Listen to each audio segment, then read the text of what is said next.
Well, let's discuss this now with former Liberal Democrat MP Lembit Opik and Matthew Sinclair from the Taxpayers Alliance. Many thanks for joining us this evening, both of you. Firstly, not many current MPs talking about this today. They wouldn't dare, for exactly the reason you heard in that report. This is completely toxic to members of Parliament. We all know that you can't run an MP's office without staff, and about 3/4 of the bill is staffing. It's not personal expenses, it's staffing.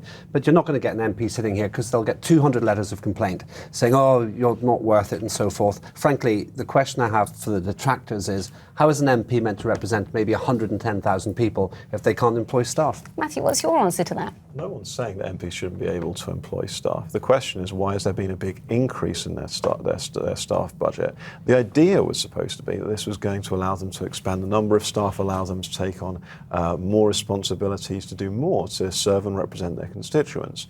The problem, I think, is that there does seem to be some indications what it's instead allowed for is a significant increase in staff pay. And I think that at a time when there's so much pressure on public sector pay, so much pressure on private sector workers, I think we do need to be careful about it, because if you see a big increase in office costs and a big increase in MPs' pay, which of course IPSA provided for before, the danger is you're going to start to see a substantial increase in the cost of politics, ruining MPs' authority when they come to impose necessary restraints in public spending. Two parts to that. First of all, we can all accept that the MPs' personal expenses have gone down, the travel and food and everything else, that's gone down. So we're only discussing the staff budget tonight. And it seems obvious to me, especially at a recession time when MPs are even more pressed because more people come to their surgeries, you have to be able to resource those MPs properly.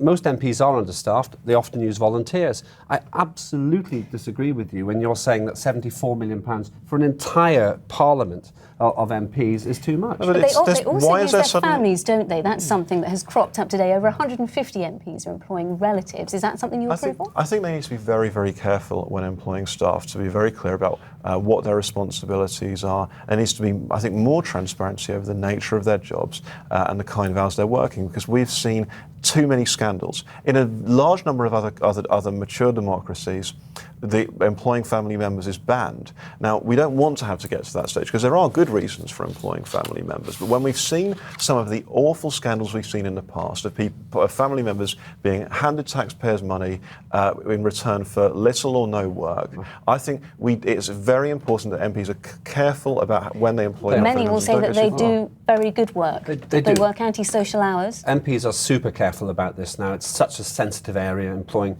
members of staff or your family. But two things. First of all, the hours are tremendously unsociable, and many relationships break down specifically because MPs are apart from their family. The second point here is, what happens if you start a relationship with a member of your staff? Do you have to fire them? It's a ludicrous kind of authoritarianism. I actually think MPs do trust. In most walks of life, you're very careful about starting relationships with members of staff. I think let's not get sidetracked. We've had lots of tweets on this, as you can imagine.